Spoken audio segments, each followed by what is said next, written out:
Saludos y bienvenidos a Sumo con Frank.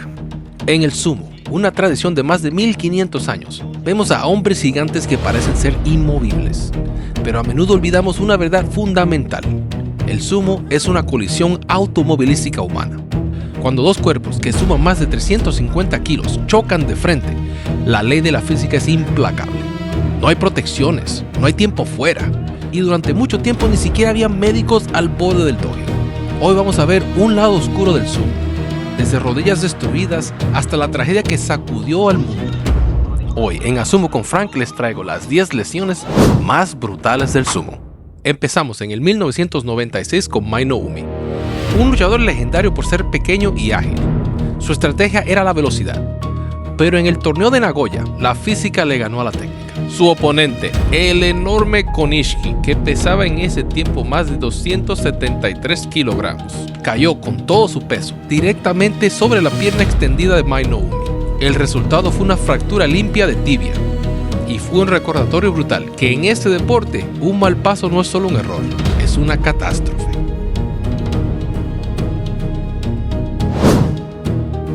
Mita, del establo Futagoyama, es conocido por su tenacidad y fuerza en el dojo. Sin embargo, la naturaleza física del sumo no perdona a nadie. Durante un torneo reciente, en un intento por resistir una carga masiva, su rodilla derecha colapsó bajo la intensa presión. No fue un golpe externo, sino la fuerza de su propio cuerpo y la de su oponente lo que provocó que la articulación se diera en un ángulo alarmante. Al igual que otros grandes luchadores que han enfrentado este tipo de lesiones, Mita tuvo que ser retirado del dojo, dejando en duda su futuro inmediato en las categorías superiores y recordándonos que, en el sumo, la gloria tiene un costo físico altísimo. Lo más aterrador de la lesión de Mita no es la espectacularidad, sino la soledad del momento. Mita estaba haciendo todo bien, estaba empujando, estaba ganando posición, pero el cuerpo humano tiene límites estructurales que la mente del guerrero ignora. Ver a un hombre joven, lleno de adrenalina, darse cuenta en tiempo real que su herramienta de trabajo, su cuerpo, se ha roto, es una visión que te hiela la sangre. Es el recordatorio de que cada combate puede ser el último. El gregoriano Toshinoshin es conocido por su fuerza bruta, pero en el 2013 sufrió una de las roturas de ligamentos más claras captadas en cámara. Literalmente puedes ver su rodilla desconectarse al intentar levantar su oponente. Desde este momento en adelante, Toshinoshin no tuvo muchas opciones y tuvo que aprender a reconstruir no solo su rodilla, sino que tuvo que volver a construir su estilo de sumo por completo. Sin ligamentos funcionales, reconstruyó su pierna a base de puro músculo para estabilizar su articulación. Antes de la lesión era ágil. Después de la lesión, al no poder confiar en sus ligamentos laterales, decidió construir una armadura de carne. Se transformó en la grúa humana que conocemos hoy, levantando a sus rivales del suelo para no tener que girar la rodilla. Cada victoria posterior no fue talento, fue una compensación biomecánica brutal para proteger esa articulación. Aún así, logró hacer su regreso a las primeras divisiones y logró convertirse en campeón con una rodilla que era una bomba de tiempo.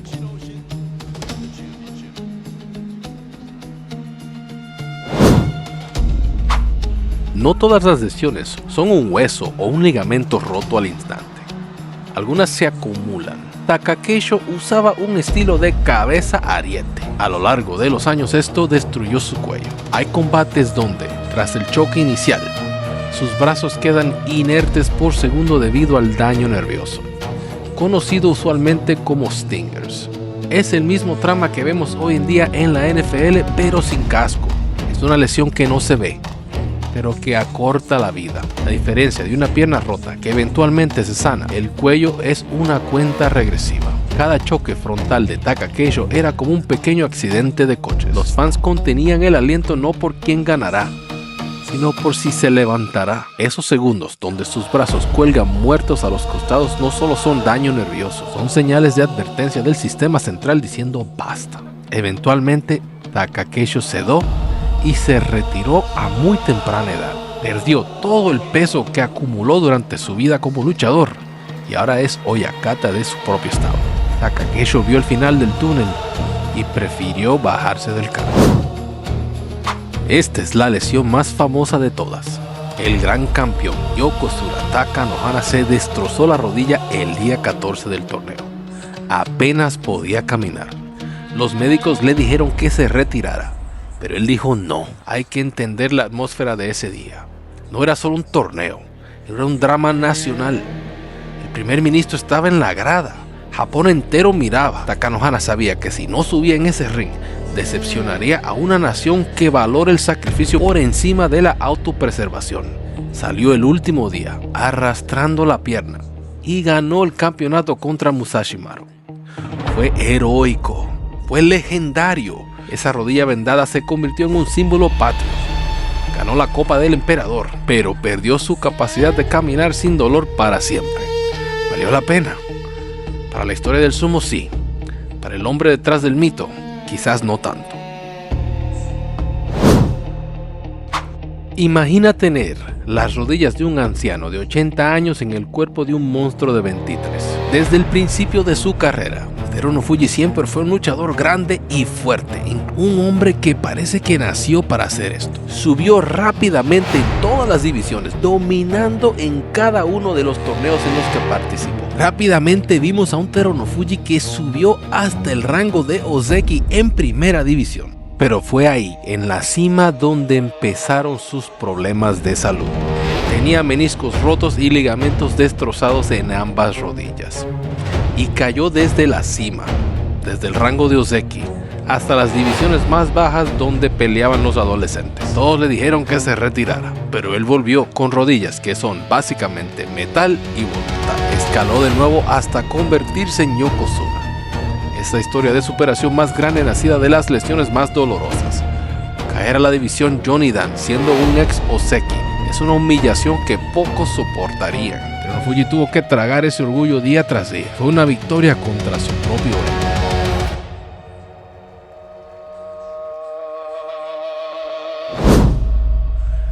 Dicen que el rayo no cae dos veces en el mismo sitio, pero con Asano Oyama el destino fue sádico.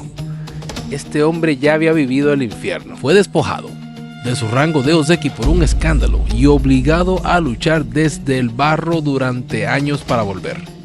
En el 2024 finalmente lo logró. La redención estaba completa, pero el sumo es cruel. En un instante, su rodilla izquierda explotó. No fue solo un crujido de hueso, fue el sonido de un sueño rompiéndose por segunda vez. Salió en sillas de ruedas, sabiendo que la montaña que acababa de escalar tendría que subirla otra vez desde cero. El estadio quedó en silencio sepulcral. No hubo gritos de ánimo, solo el murmullo incómodo de 10.000 personas presenciando una injusticia cósmica. Asano Oyama no lloraba por el dolor físico. Los luchadores de sumo comen dolor en el desayuno. Lloraba porque sabía exactamente lo que significaba ese crack. Significaba volver a los hospitales y a la rehabilitación. Volver a la oscuridad justo cuando había vuelto a ver la luz.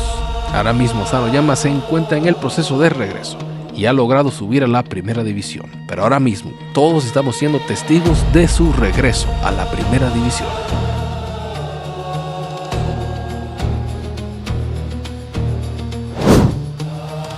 La historia de Kisenosato es la tragedia de Atlas. El peso del mundo rompió su cuerpo. Siendo el primer Yokozuna japonés en casi 2 décadas, la presión era asfixiante.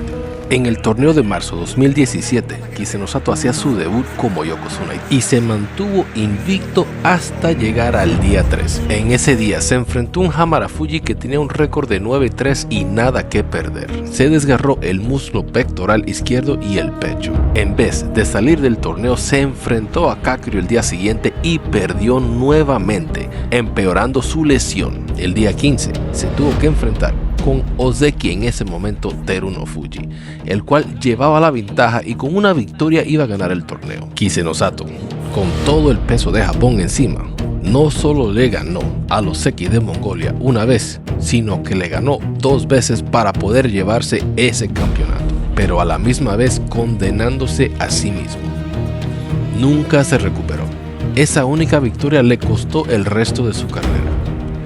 Nos enseñó que a veces el espíritu de lucha es lo que termina destruyendo al luchador.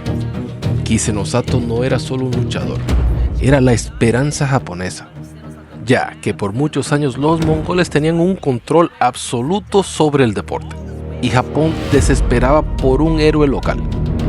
Cuando finalmente lo tuvieron, le exigieron demasiado.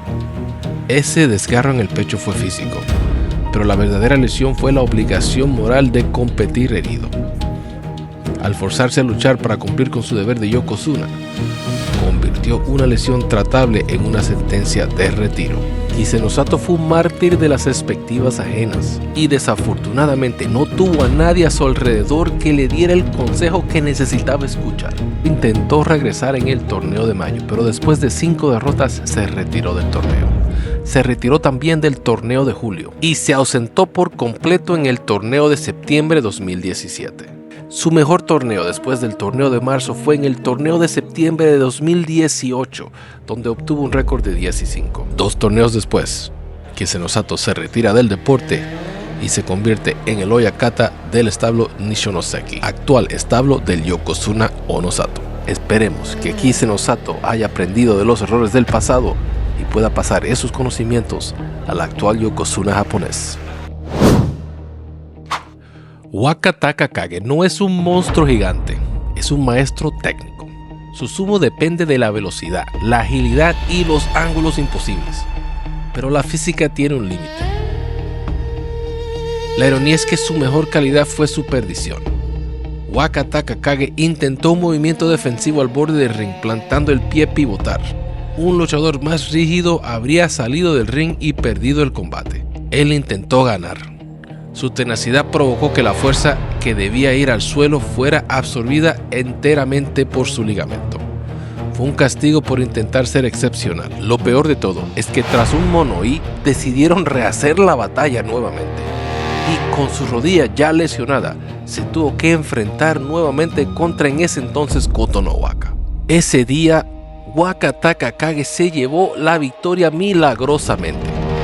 Pero sería la última victoria que iba a haber por el próximo año de su vida. El resultado es el ligamento cruzado anterior y el meniscus completamente destrozados en un segundo. Pasó de ser la próxima gran estrella de Japón a desaparecer del mapa y perderse 3 torneos corridos, donde cayó hasta la 3ª división mientras aprendía a caminar de nuevo. Ahora mismo Waka Takakage está de regreso en la 1ª división y está de regreso a la cima. Y estuvo muy cerca nuevamente de lograr el rango de Ozeki. Pero ahora, cada vez que lo veamos luchar, siempre tengan en mente que esa rodilla puede estallar en cualquier momento. Y finalmente, la lesión que cambió la conversación para siempre. En marzo de 2021, el luchador Hibikiryu fue lanzado y cayó sobre su cabeza. Quedó inmóvil, boca abajo. Durante más de 5 minutos nadie hizo nada. El referí anunció el ganador mientras Hibikiryu yacía paralizado a sus pies. No había médicos al lado del ring.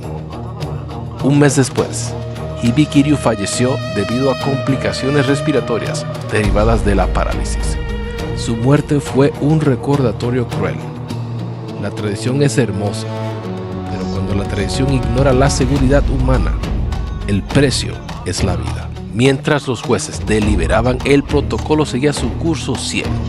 Un hombre estaba muriendo a frente de nosotros. No fue la caída lo que más dolió a la comunidad internacional. Fue la indiferencia institucional. Ver cómo la tradición pesaba más que la urgencia médica fue un despertar grosero. Hibikiryu no murió en vano. Su tragedia forzó cambios, pero el precio fue demasiado alto.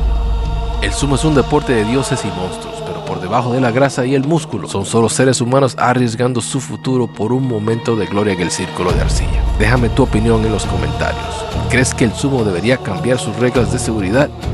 ¿O es el riesgo parte de la esencia? Si te gustó el contenido, no olvides suscribirte para más historias del deporte que no verás en otro lado. Esto fue A Sumo con Frank. Y si no lo has hecho, súmate al sumo.